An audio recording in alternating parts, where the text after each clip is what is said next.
Good evening and welcome to Future Focus Now. We're glad you could join us. Tonight we have a very special show. It's a show I've been trying to put together for a few months and finally got everyone together.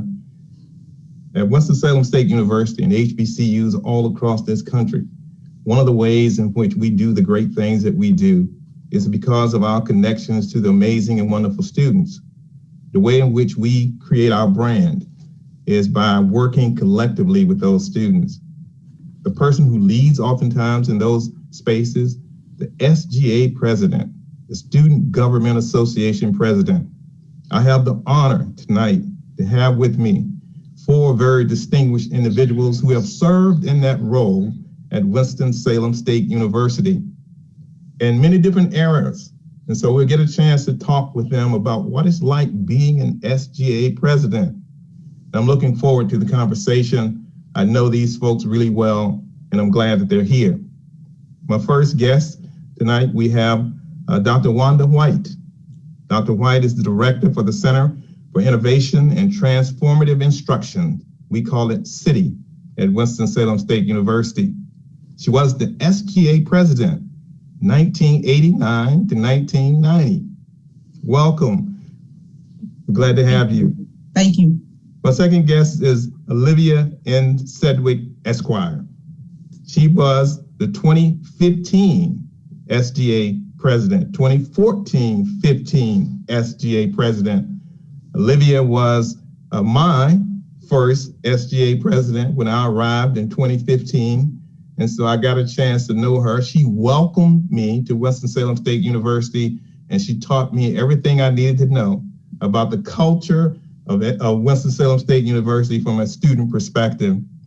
She is currently the Francis D.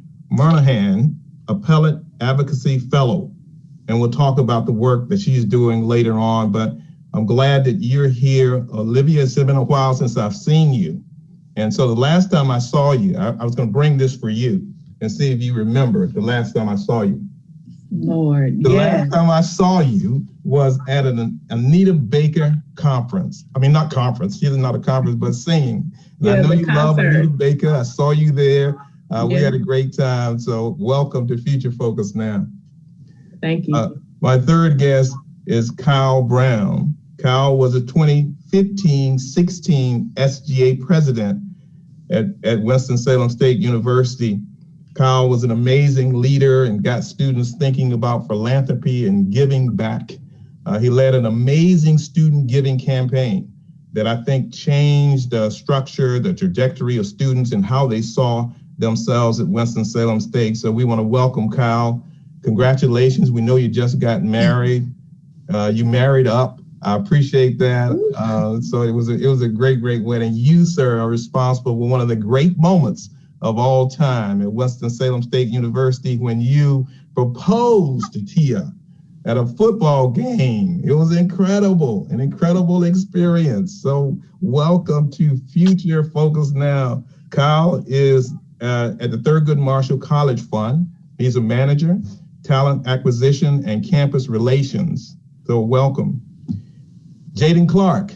Jaden is a current SGA president at Winston-Salem State University, an amazing leader who is leading through one of the most difficult periods that I can think of. So I talked with Jaden about her leadership and about these particular times. She is also ready for this pandemic and for the flu season. She got her flu shot. I made sure that she got her flu shot. I took her to get her flu shot. First Lady Denise held her hand. She was very nervous. And so she got her flu shot. And so we're excited. We're excited to have you here tonight, Jaden. Jaden is a senior mass communication major and justice studies minor from Fayetteville, North Carolina. What a distinguished group. Welcome to Future Focus Now. The show just got better. We're glad to have you here. Let's kick this off. There are a lot of things we want to get to. I mean, one of the things that's happening in higher education, a lot of changes, and oftentimes when you have cultural shifts that are happening in this country, they tend to be led by students. And that's what we've seen that throughout history, and it's no different today than it was 50, 60, 70 years ago. We'll get into some of that in just a moment. But here, SGA president, when I think about being SGA president, I mean, what an accomplishment. I mean, really, what a great accomplishment. And I'm curious, and I'll begin with you, Jaden, because you're the newest SGA president. Talk a little bit about what it means that you have currently as part of your body of work. I mean, when people look back and you look back at the things that you've done at Winston-Salem State, you can tell people you were SGA president. What does that mean to you? I would have to say it means a responsibility. It's a duty, it's a service. And I think a lot of times people see the outside looking in. So, oh, well, you know, you're involved in this and they see your face all the time, but they never really fully see the behind the scenes. So the hard work that you're putting into it, the different ways of trying to engage with students and connect with administration to make change that's impactful for both parties, or really focusing on a legacy and leaving a long lasting one for other students to follow. So I would say it's more of a promise to your student body rather than a position or a title. Yeah, and Dr. White, and I'll call you Wanda, here, student body president, 1989 to 1990, when you were there. You've done some amazing things. All of you have, very accomplished as individuals at this point in your life. You look back, you can tell people you're SGA president. What stands out? What did it mean to you at the time? Kind of what Jaden said, to serve. It was the highest honor to be able to serve my student body, to be able to work alongside professors and administration. And that was a while back. That was at least 30 years ago. I call us the different world age because a lot of you watch a different world now, but we lived during a different world, and that was our focus. So everything that happened on there kind of mimicked what we went through at Winston-Salem State, which, by the way, we were half the size we are now. It was only 2,100 students. So it was the highlight of my college career to serve.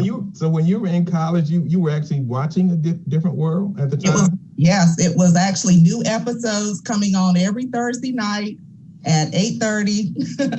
And Dwayne Wayne and Whitley Gilbert, they were our role models. And did you look at any particular character and did you say, you know, that's me or that's like me? I think there was an episode where Dwayne Wayne ran for president, and that kind of stood out with me. So yes, definitely. Yeah, very, very cool. One of the great leaders, student leaders at Winston-Salem State, Olivia Sedgwick. Talk about your time at Winston-Salem State as SGA president. It was a whirlwind, to be quite honest. There was so much going on when I became SGA president. I want to say about the week before rendition, Michael Brown was killed. And so I say we being my cohort of fellow SGA presidents at HBCUs across the country, we were all just devastated and really didn't know how to respond and what this would mean for our students and for our populations, mainly because, you know, most HBCUs are nestled in a Black community, you know, in around the country. So for our founder's sake, Dr. Simon Green Atkins, knowing how he intended Winston-Salem State to function, I knew that it was my job as SGA president to make sure that our student body met the moment. And what I mean by meeting the moment was understanding that we have a role to play in the community, and we are an example and a beacon of light to the community. And that's how Dr. Simon Green Atkins intended our university to be. So having the Michael Brown incident as the backdrop for my presidency, everything else was kind of driven by that. So, you know, founding the Winston-Salem State University Political Action Committee and doing the 2015 North Carolina HBCU Political Action Summit, February 2015. Those were like my babies. And to see where the PAC is now and the work that the PAC is doing now kind of warms my heart because, you know, when I think about legacy, I think about service. So that's a long-winded way of answering your question, but that's what my presidency means to me. I appreciate that, because I think that you set the stage for some things that we'll talk about later, and that is, the whole legacy of SGA presidents at Winston-Salem State who have been involved in social justice initiatives. I know Dr. White will talk about some of the things that she has done and recently, and many of the things that are happening now around getting the voting and the polling site back was really led by students' initiative. And so we thank you for paving the way. And you were one of the first presidents that I know that did succession planning. So I'll now go to Kyle Brown, because I know you trained him well, because he followed you as SGA president. Kyle, talk about what it means to you to have that. Great. Thank you again, Chancellor, for having me on the show. Just thinking about my tenure as SGA president, I felt as though I had a lot of pressure. I just came behind Olivia Sedgwick. If you know Olivia Sedgwick, you know that she is one of the brightest individuals you can meet that is very serious about the things that she does. And following the footsteps of Olivia, as she laid political action infrastructure for SGA, that was something that I definitely wanted to follow. But also leading into my SGA presidency, I felt as though Olivia laid such a good infrastructure as it related to political action. Being able to take a little twist to that and think about, how can we cultivate a culture of giving as it relates to philanthropy and political action, and tying the two of those together as it relates to social justice, corporate philanthropy, and student giving, to make sure that students are involved with the culture of the university, but also staying very tuned in to the things that are happening as it relates to social justice and the voting rights, and making sure that we're tuned in politically. So my chance to be a student body president was once again a responsibility. One of the best times of my life. I will not take that away and say that I was stressed. It was an extremely hard time. It was one of the best times of my life. I met thousands of students across the HBCU landscape.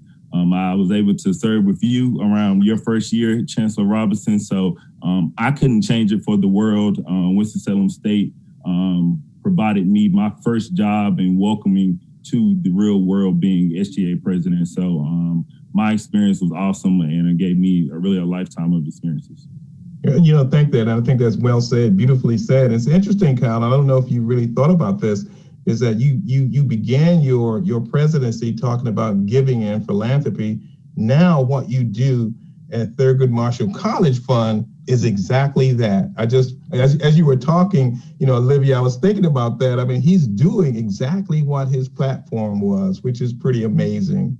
Thank you guys for that. Get into a little bit more meat around your SGA presidency and the work that you did. What would you consider to be one of your greatest accomplishments, or what you remember as saying, I'm glad I was there to help facilitate that or be a part of that movement? And I know that's important. And I know for Jaden, for you, it's ongoing. The story is not finished, but it is ongoing. So we'll talk a little bit about that as well. Wanda, let me start with you on this one in terms of, you talked about the whole notion of a different world, but it was an interesting time, back in 89, 90.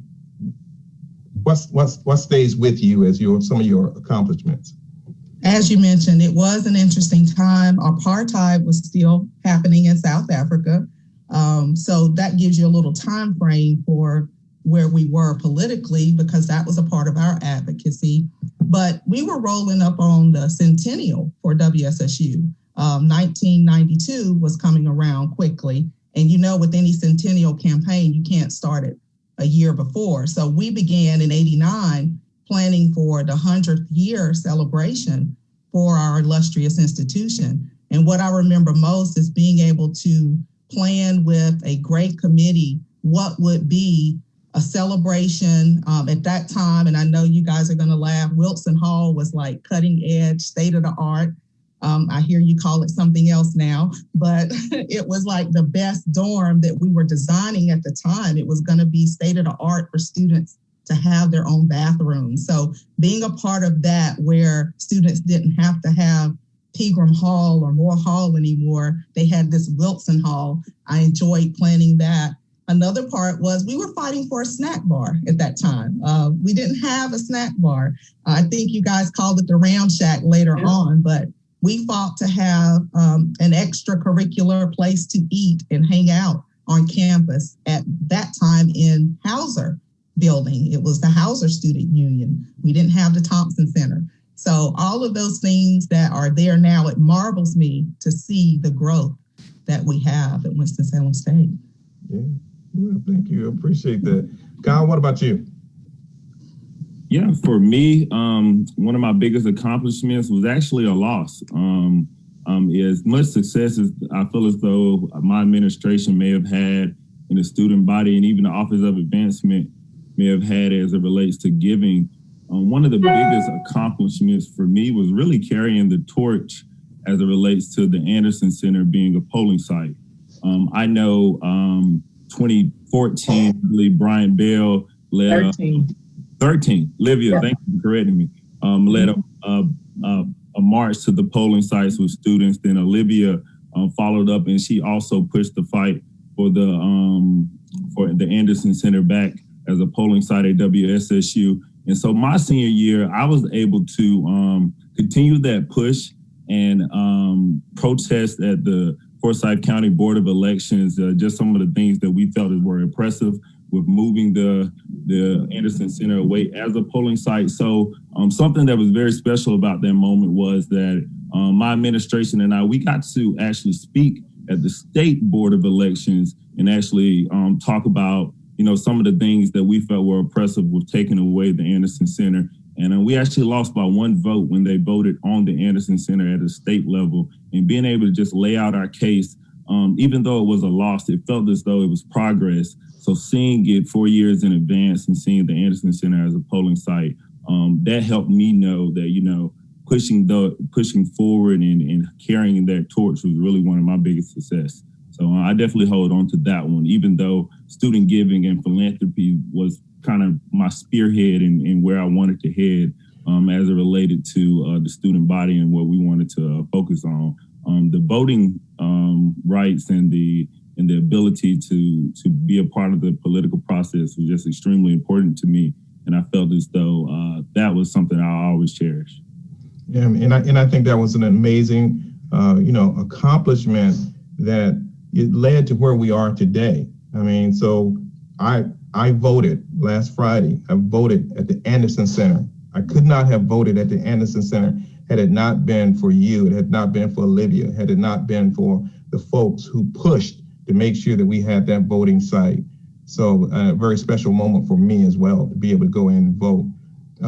Jaden, 2020, you were elected, SGA president. Tell me what you were hoping for. Tell me what's happening now, and tell me what you think is going to happen. Well, I wasn't hoping for a pandemic, and I wasn't hoping for the different types of social injustices we were being hit with over quarantine. And I wasn't hoping for half of the things that came with this year. It was a whirlwind, and hearing how each of you have had to deal with one specific thing, but us having to get hit with everything was kind of hard. And I'm not gonna lie, it was a little discouraging at first. But then I started to think about what are the positive things I can focus on, like with the student body. Yes, we're going through a pandemic, but what else can we focus on besides that? I understand a lot of social gatherings might not happen, but this is time for us to sit down and talk about post-grad, or this is the time for us to talk about, well, we see these social injustices, but what can we do? Yes, we're young and we're voters and we're eager. And I love that about my generation. We're eager and we're ready to do things. But when it comes to sitting down and planning, how can we really effectively make a change and a difference? And I think my administration's big focus is just advocating those thoughts and pushing the positivity side. Yeah, things are not what we expected, but there are still other things we can do. There are still things we can say, and we can still make change. My greatest accomplishment, I don't think I've done it yet. I think just sitting back and learning, because I'm still fresh. I'm not even gonna lie. I'm still fresh and there's still things I'm learning along the way. But like having conversations like this and talking to different past SGA presidents, their advice is golden. But at the same time, I try to morph it into this time. Nobody's ever done it during this time. So it's a trial and error. But yeah, I'm going to give you an answer to the greatest accomplishment later on. Lo, that's great. I appreciate that. Olivia, your time, what do you look back and say, I'm glad I was part of that? To be honest, I had a lot of moments like that, mainly because even though I'm not from North Carolina, I'm originally from Indianapolis, Indiana, I very much so made North Carolina my second home.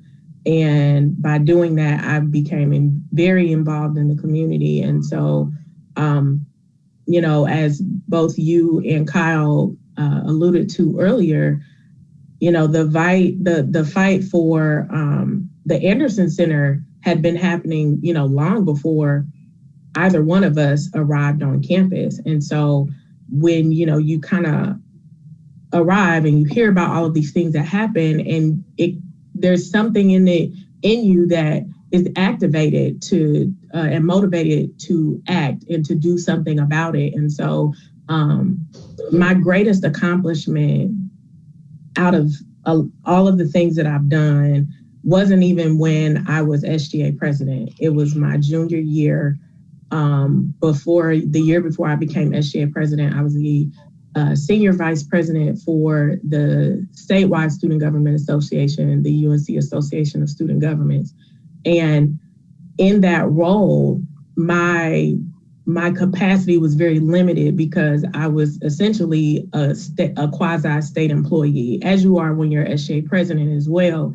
But being at that stage, you know, where you're dealing with the board of governors and things of that nature, it's a different ballgame and you have to be a little bit more strategic. And so it was a Sunday morning when I read in the Winston-Salem Journal that the Forsyth County Board of Elections was planning to hold a meeting that Tuesday night to vote on the Anderson Center. And essentially, we already knew that they were planning to take it away because the seats were 2-1 Republican Democrat. And that was right after the Supreme Court. I know we'll talk about these, you know, this later, but that was right after the Supreme Court issued the Shelby County versus Holder decision that gutted the Voting Rights Act. And all of these states, including North Carolina, passed egregious voter ID laws. And so on a Sunday afternoon, we were able to round up about 75 students that were on campus early for, you know, various things. And we mobilized everyone to the Forsyth County Board of Elections. When we got there, we were stonewalled by the Board of Elections, and they cut off the public comment portion.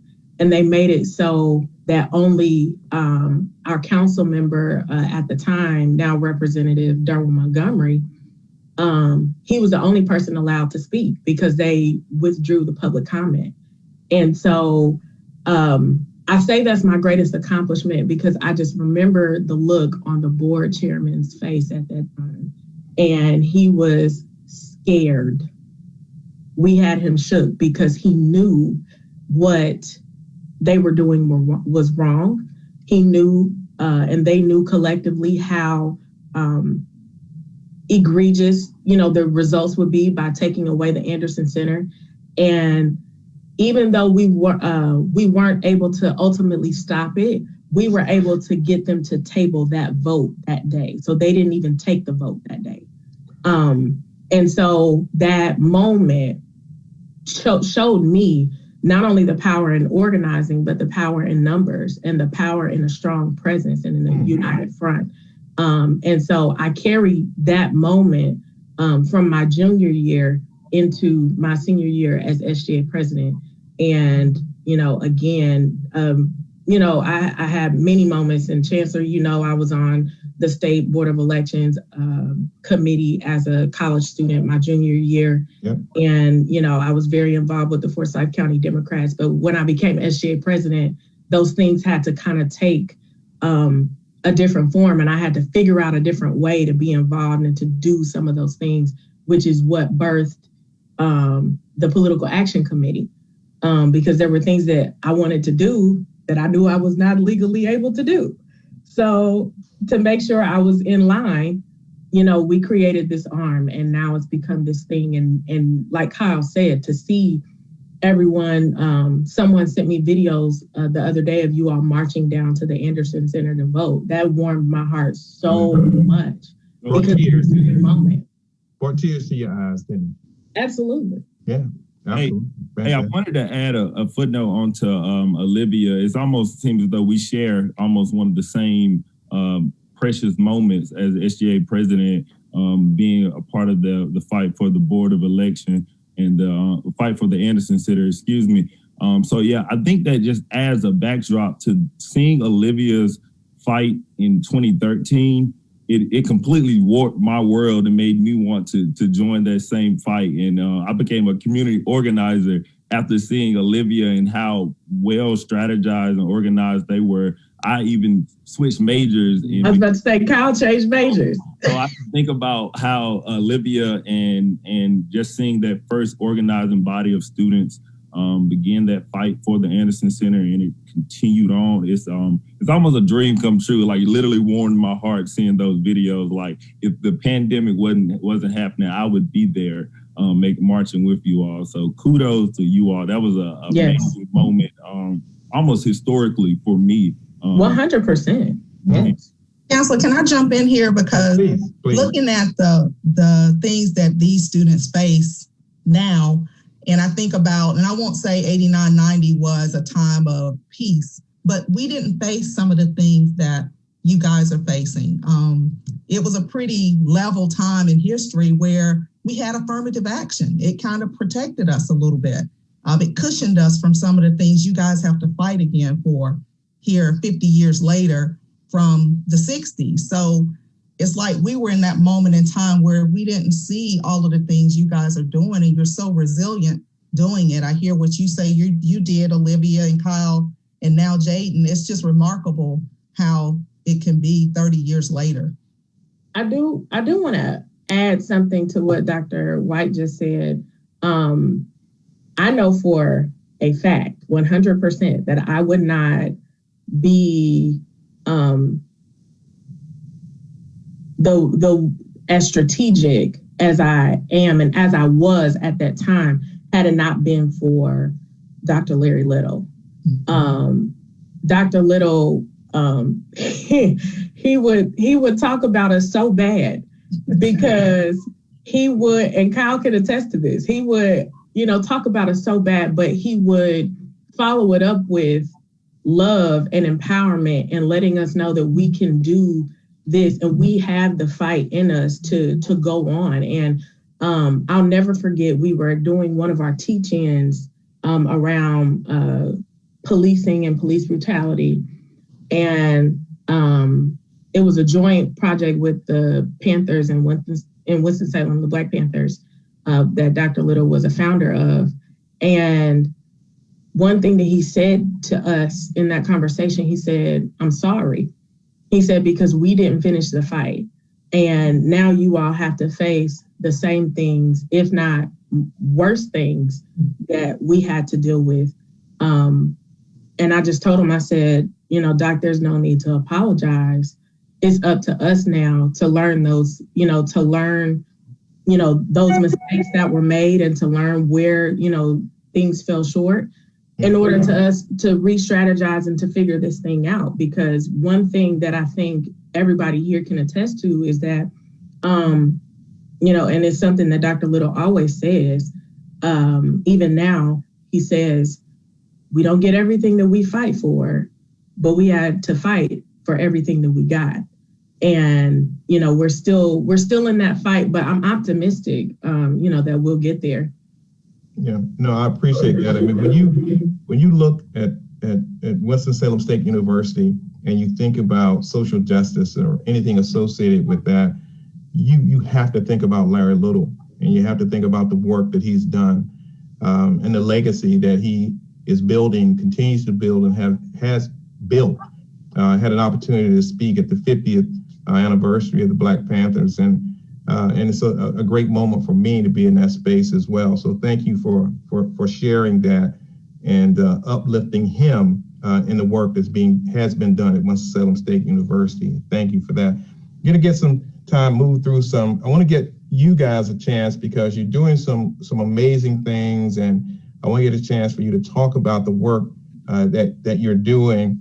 And so I'm going to call on Dr. White, Wanda, to talk about the work that you're doing at Winston-Salem State University and how that fits generally, I think, into the HBCU landscape. So I came to WSSU in 2017, and it has always been my dream to come home. I made a promise to then the Vice Chancellor of Academic Affairs, Dr. Haywood Wilson, back in 89-90, that I would get my doctorate and I would come home one day and teach or work. So when I got the opportunity to come to WSSU, I had no idea it would be in the form of faculty development. I thought, if I go back, I'm definitely going to be a faculty member or a professor, but it was a different plan. And the space that I'm in now is remarkable because I'm able to not only teach, but I work with our wonderful faculty on teaching innovations and, incorporating digital tools into the classroom and just things that we can do to make student success just even better at WSSU. One of the things we're working on right now is a digital literacy initiative. And we know that our African-American students, specifically at HBCUs, we are behind the digital gap. We have a divide.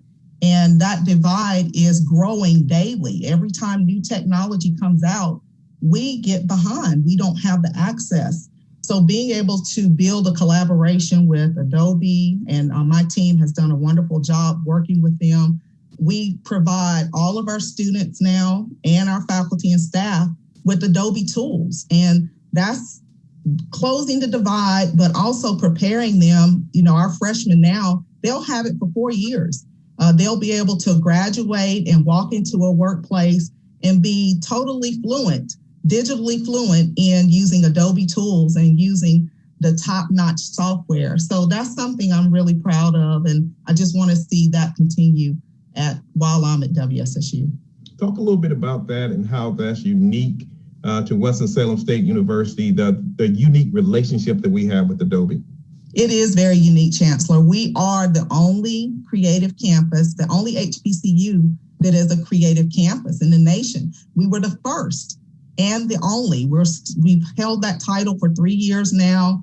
We go to places with Clemson, and our students compete with marketing campaigns with Clemson, Arizona State, Florida State, San Diego State. So our students are getting to work with their colleagues and peers from around the nation in, real-time spaces, creating real-time Adobe marketing tools. So it's just wonderful for us to hold that title and to be the first and only creative campus that's an HBCU. Yeah, appreciate that. Kyle, Thurgood Marshall College Fund, really working to uplift and talk about HBCUs and create wonderful dynamic partnerships with great companies and organizations. You're right in the middle of that. Tell us about what you do and then how that impacts HBCUs in general. Yes, definitely. Thank you for that, Chancellor. So I work for the Thurgood Marshall College Fund, organization that I would consider one of the premier higher education, socially positive African-American founded organizations, contemporary organizations that supports public HBCUs.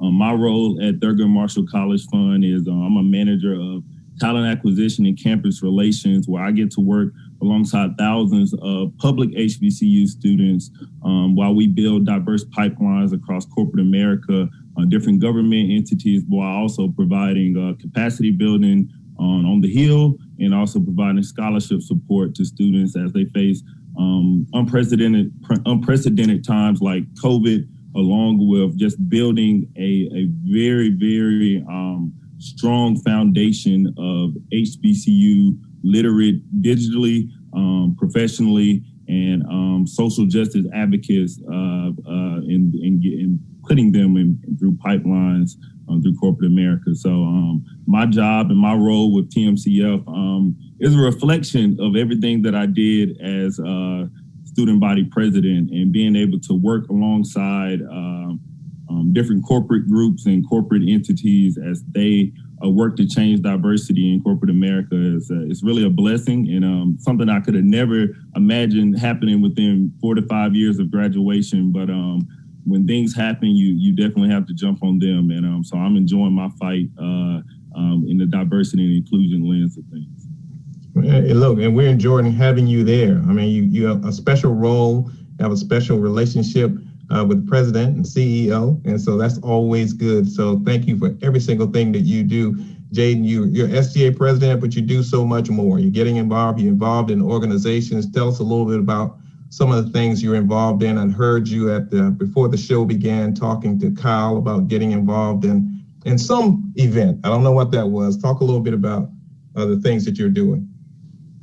Sure. So the event we were talking about was actually the Thurgood Marshall College Student Leadership Institute that they hold every year. And it's funny because I kept hearing about it every year. You got to go, you got to go, you got to go. And I was like, yeah, one day. And it wasn't until actually Thursday here is the one that spoke so highly about the Leadership Institute. We were juniors at the time, and he was like, okay, if you don't do it senior year, you're just crazy. And it's funny because I didn't know that Kyle was actually the talent acquisition manager for us.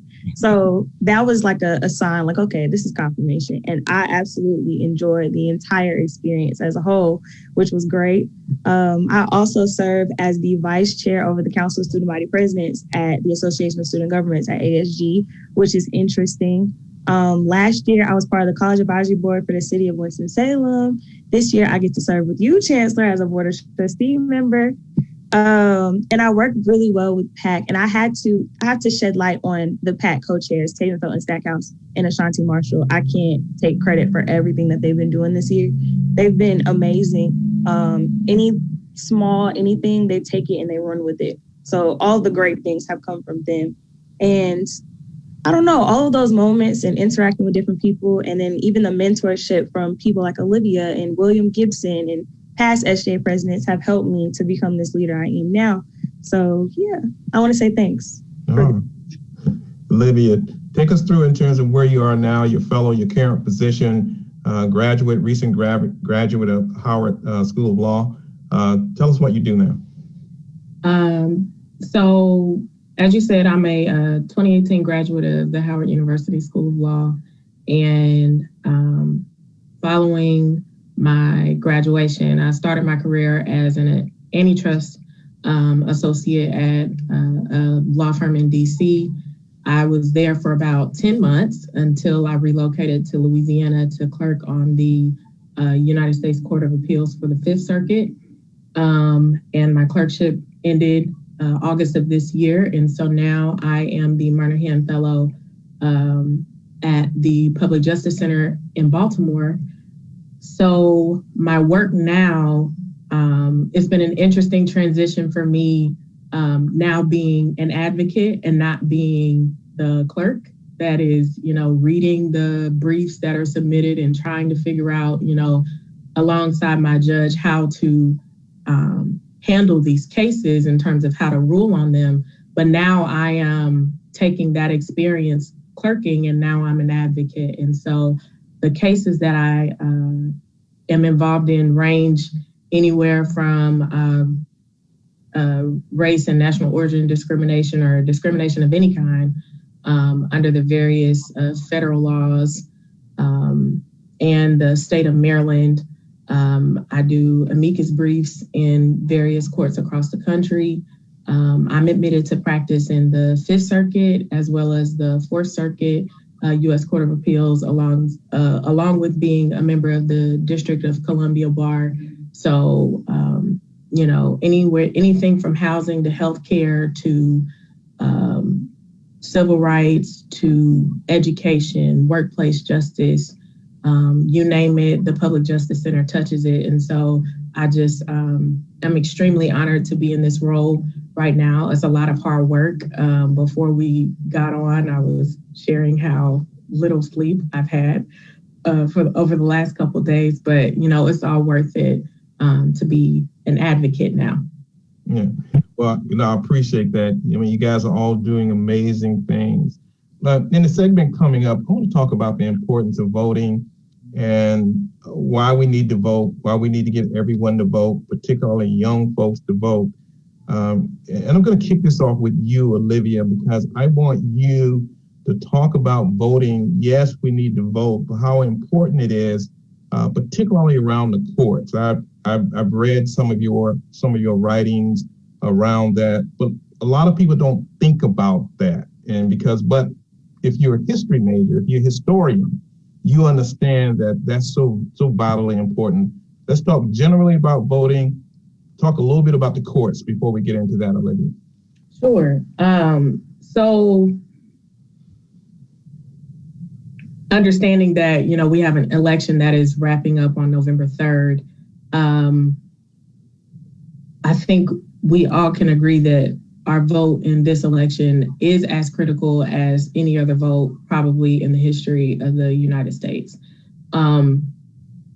With respect to the courts, I think what we see that Donald Trump has done with respect to his various appointments, judicial appointments, he has there's a tremendous absence of diversity in his appointments.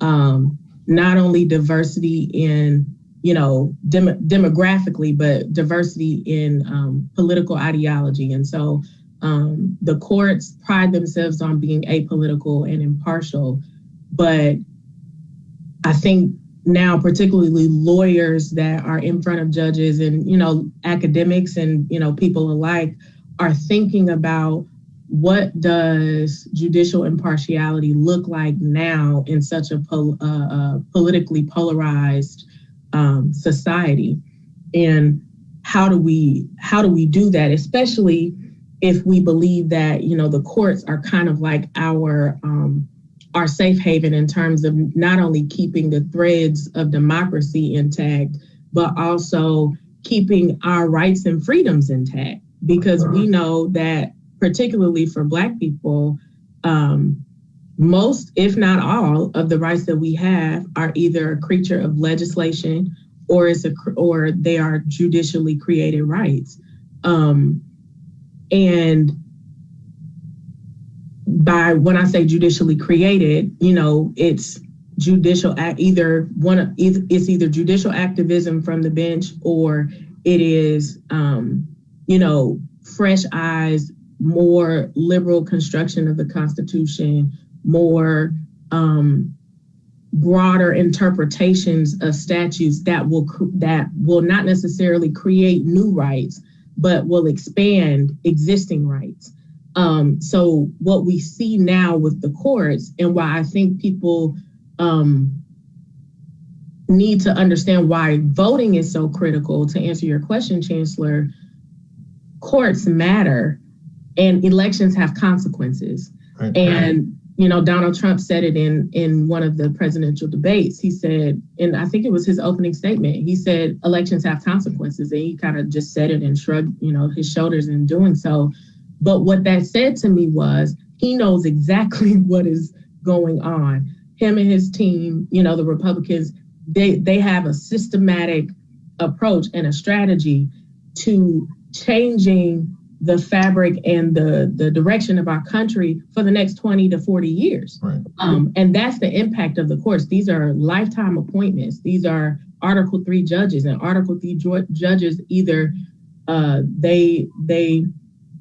they are done judging when they die or when they resign. And so that's why, there's such a generational impact when we talk about judicial appointments and when we talk about elections, because whoever we elect gets to appoint those people whenever those vacancies come up. So the one last thing that I wanted to add before we pivot is that The other thing that Donald Trump has done, he's appointed so many young judges. So these are judges that are actually most likely going to stay on these courts for anywhere between 20 to 40 years or longer. So that is the impact. And we young people, we're going to feel it. Our children are going to feel it. Their children are going to feel it. And so that's why elections are so important, and voter participation is so important, because they can really, our voting choices can change our trajectory. I mean, what a great overview of that. I need to have you on the Sunday morning talk shows. That's where you need to be, Olivia. That's pretty. Tell them to call me. Want to take us through why do we need to vote? I know this is something that you're very passionate about. You spent many, many years in this space. Why should we vote? So just the thought, I mean, I tell myself and others that we don't want to wake up November 4th in the same or worse position that we were on November 2nd. So we've got to vote. Kind of what Olivia said, the next president has the power to determine the course of history in America. The next president, the next legislatures, Congress, House of Representatives will determine freedoms for people like us and others. So it's just, it's mind-boggling to think that someone would even consider not voting, or, why should I vote? Questioning the validity.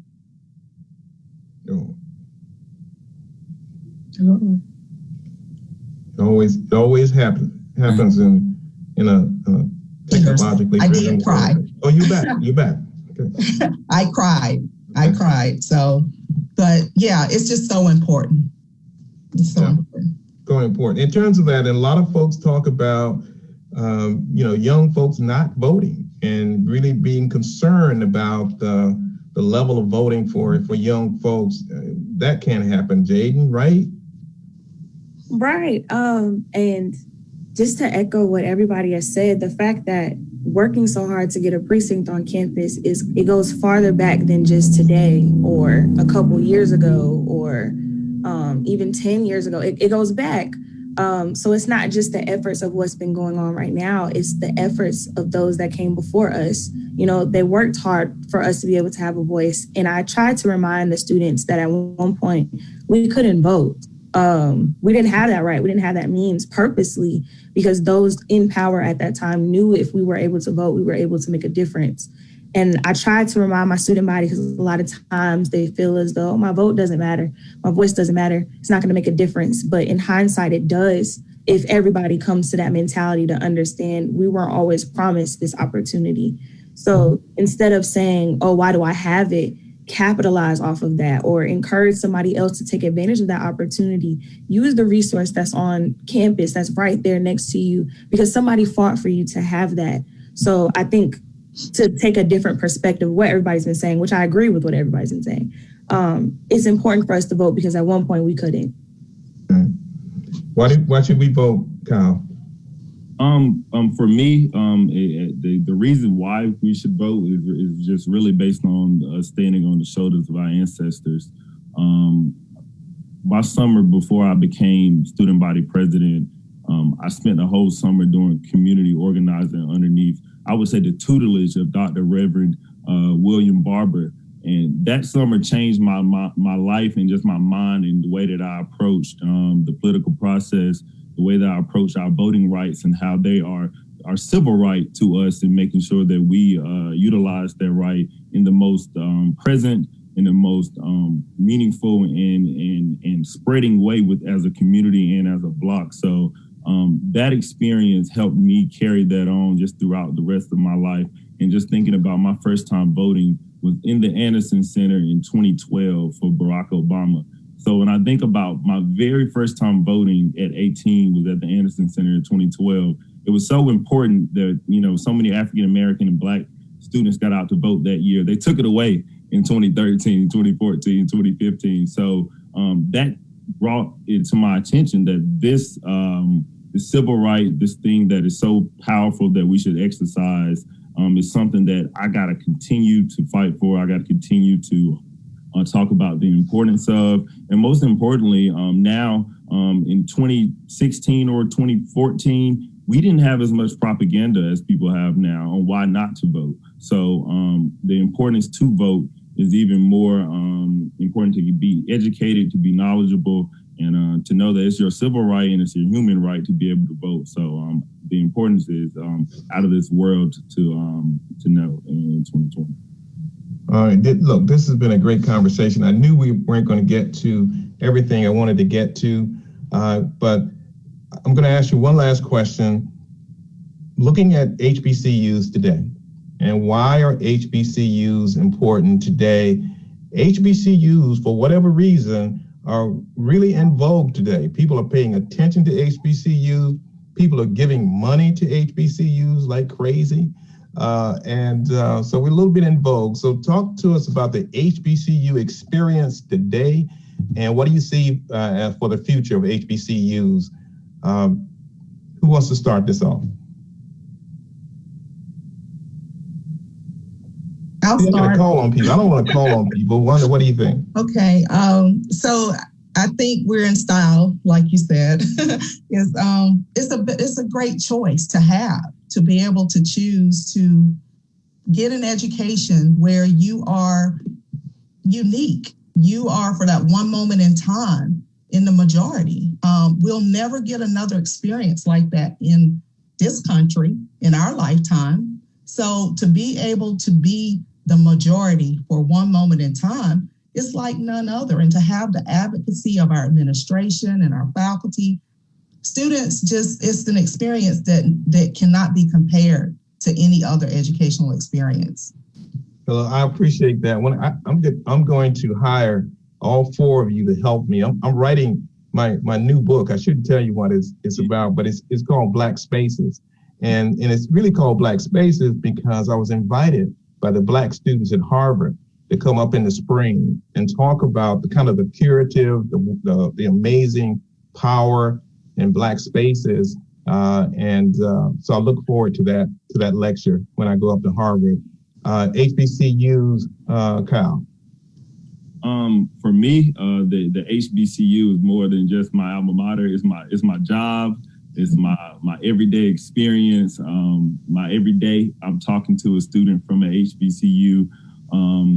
For me, just seeing the 360 4 years that's passed since I've graduated, being extremely involved in the HBCU community, graduated from an HBCU, and now working for an organization that supports HBCUs up and down, from scholarships to career opportunities.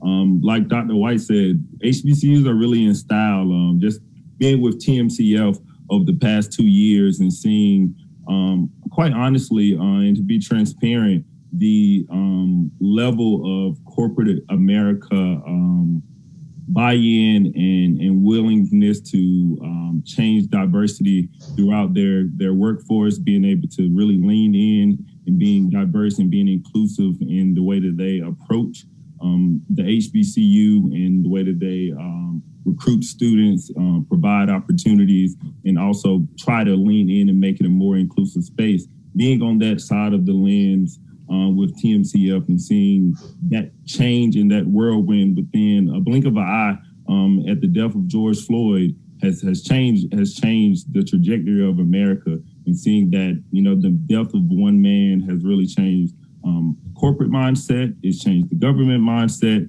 and seeing that full-fledged support come in from all angles for HBCU students and for HBCU support has been remarkable on my end. So I'm excited and glad to be a part of history, but knowing that we've always been in style, knowing that we've always been the trend, the cultural trend, and the educational and intellectual trend, is glad, and it feels good to finally be patted on the back just a little bit. So I'm excited to be in the HBCU space and being, like you said, in a Black space all the time, working with Thurgood Marshall College Fund and providing that level of support to schools every day. That's great. Jaden from Fayetteville, North Carolina, HBCUs. I think HBCUs are so great because it's a group of people with diverse backgrounds coming together as intellectuals and just discussing real life issues that are pertinent to us, and not just discussing them, but coming up with different ways to combat whatever issues we face. It's a collaborative space that's always going to be inclusive. It's always going to be innovative. It's always going to be ahead of the game because of how creative it is. And ultimately, I feel as though people invest and they're giving back to these spaces now because they see the value, they see the vibrance in the students that are there. They see the eagerness of wanting to do something different. They see some type of start of a legacy that's long lasting, which is exactly this conversation in this space. And I love my HBCU, but I also love all HBCUs everywhere just because it's exactly this. I love it. Attorney Olivia Sedgwick, give us your closing argument.